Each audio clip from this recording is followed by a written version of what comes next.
Hello guys, today I'm going to tell you about that ADI token. Now before I start the video, let's share my legal disclaimer. This video is only for educational purpose. Do your own research for the investing. According to the white paper, ADI chain is designed to support government grade compliance, enterprises labor integrations, and emerging financial ecosystems by enabling transparent settlement, smart contract execution, and secure digital assets infrastructure.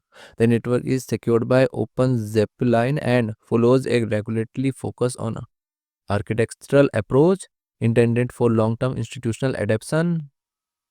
ADI is compliance first blockchain ecosystem designed to bridge traditional finance and regulated digital assets infrastructure, primarily surviving institutions and governments in emerging markets.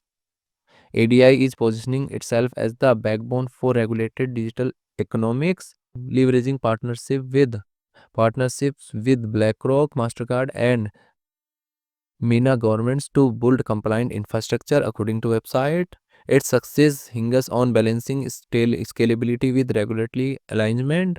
Can it become the default settlement layer for institutional blockchain and adoption without sacrificing ADI project institution rating is 2.8.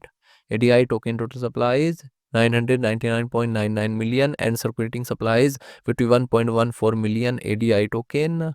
ADI token is listed on KuCoin, Crypto.com, Kraken and other exchanges. If I share my opinion with you, then this project up to 75% chances is that it is a legit or good project. If I share my opinion with you, then this project up to 80% chances is that it is a legit or good project. So guys, don't take my opinion as a financial advice. Do your own research for the investing. Thanks for watching.